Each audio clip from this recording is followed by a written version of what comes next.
You're standing in the Walmart self-checkout scanning a 12-pack of sparkling water, a phone charger you swear you needed, and something called a spice drawer organizer that caught your eye near the entrance. Total? $54. You came in for toothpaste. And as the machine announces your total in that flat, cheerful voice, you feel it, that hollow, low-grade weight in your chest. Not guilt, exactly, not panic, just friction. A quiet awareness that something about your financial life doesn't add up, even though you can't point to a single catastrophic mistake. You're employed, you pay your bills, you're not gambling or buying designer handbags, you're just living. So why does living feel like it's quietly bankrupting you? Here's what no one will say out loud. It's not you, it's the architecture. And today, we're going to walk through every wall of it. Let me give you a number first, and I want you to sit with it. The U.S. Bureau of Labor Statistics Consumer Expenditure Survey puts the average American household's annual spending at over $78,000. That's roughly $6,500 a month, and that's before we talk about what you're actually taking home after taxes. If you're a dual-income household earning $85,000 combined, your take-home after federal taxes, state taxes, and FICA is somewhere around $5,800 to $6,100 a month, maybe $6,500 if you're lucky and live somewhere with no state income tax, which means the average American is spending nearly every dollar they earn just to maintain an ordinary life. Not a luxury life, not a vacation every quarter life, a Tuesday life, a gas station coffee, and a commute life. Let's walk through why. The median national rent just crossed $2,000 a month.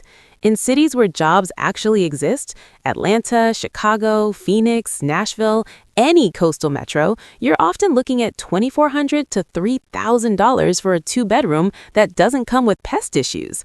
If you bought a home in the last 3 years, your mortgage payment on a median-priced home at current rates is probably somewhere between $2,200 and $2,800 monthly.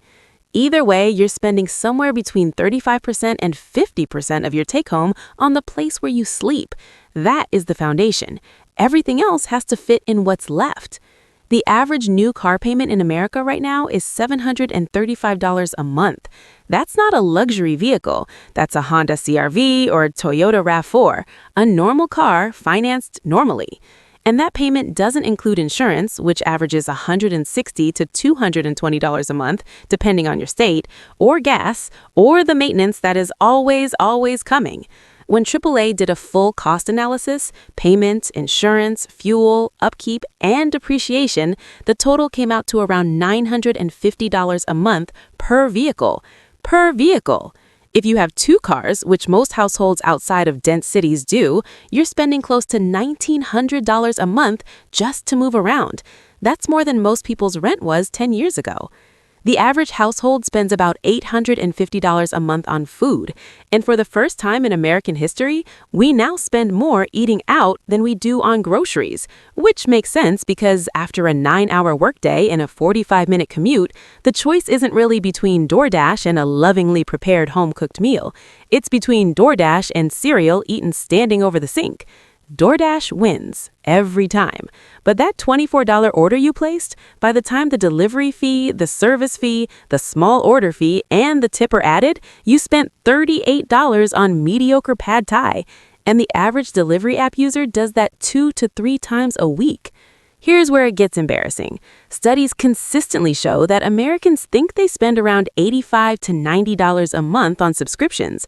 The actual number, when people audit their bank statements, is closer to $200 to $220 a month. That gap between what you think you're spending and what you're actually spending exists because the subscription model was specifically designed to hide from your attention. Small monthly amounts, auto-renewal, charges that land on random dates so they never cluster into a visible total. Netflix, Hulu, Spotify, Disney+, Amazon Prime, Apple iCloud, the gym you've been to 4 times this year, the meditation app you downloaded during a stressful week in March, it adds up to a number you never consciously agreed to. Combined phone plan and home internet costs the average household around $270 a month. Compare that to the year 2000 when a landline and basic dial-up cost maybe $50 combined. That $220 gap represents technology that now feels non-optional, billed to you every single month, essentially forever. If you have kids, childcare in most states runs $1,200 to $2,000 per child. In California or Massachusetts, infant care can cost more than in-state college tuition. Your 1-year-old who cannot form complete sentences and recently ate a crayon costs more than a semester of higher education. And if you have student loans, which 43 million Americans do, you're adding $300 to $500 a month to service the education that got you the job that pays for everything else on this list. Let me put this into one household. 2 people, both working. Combined income $88,000 a year, above median, solidly middle class. Take home after taxes, roughly $5,900 a month. Here's where it goes. Rent, $1,800. One used car payment, $480. Car insurance, $165. Gas, $140. 2 phone lines plus internet, $240. Groceries, $650. Subscriptions, they have 7, thought they had 4, $190. Utilities, $175. Health insurance, employee share, $310. That's $4,150 before a single restaurant visit, a single online order, a single unexpected expense. Add student loans, $340 a month between them. That's $4,490 in fixed recurring costs on a $5,900 take-home. Out of that, $1,410 has to come clothing, doctor copays, haircuts, birthday gifts, home repairs, car repairs, holiday spending, date nights, and anything that makes life feel like a life rather than a cost management exercise. Financial advisors say you should be saving 15% of gross income for retirement. On $88,000, that's $1,100 a month. They have $1,410 for everything. You can do the math. There's no budgeting trick that solves this. There's no latte to cut that turns $1,410 into both an emergency fund and retirement savings and a functional human life. The math doesn't have a hidden room. Here's where it stops being just uncomfortable and starts being genuinely alarming. Every dollar you spend on these recurring normal costs is a dollar that isn't working for you. The stock market has historically returned about 10% annually over long periods. That return doesn't negotiate. It doesn't care about your car payment. It just takes whatever you give it and multiplies it over decades. That $735 car payment? If you drove something older and debt-free and invested $735 a month into a basic index fund for 30 years, you'd be looking at over $1.6 million. Not from picking stocks, from a boring, automated index fund. The $200 in subscriptions you're not fully aware of, over 30 years at that same return rate, $450,000. The 2-car household spending $1,900 a month on transportation, the opportunity cost over a working life is staggering. The point isn't that you should live without cars or internet. The point is that no one ever shows you the real price tag.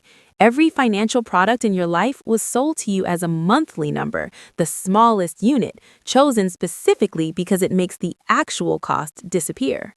None of this requires a dramatic overhaul. First, find your actual number. Pull 3 months of bank statements. Add up every subscription, every delivery fee, every recurring charge you've stopped noticing. Put it in one total. Most people have never looked at the sum because the charges are deliberately scattered across time and accounts. See the actual number. Second, distinguish between spending you chose and spending you simply never unchose. There's a difference. The subscriptions you'd resubscribe to if they asked, keep those. The ones where you'd feel mild relief if they just disappeared, that's the leak. Third, understand what the research on wealth actually shows. First-generation millionaires aren't dramatically higher earners.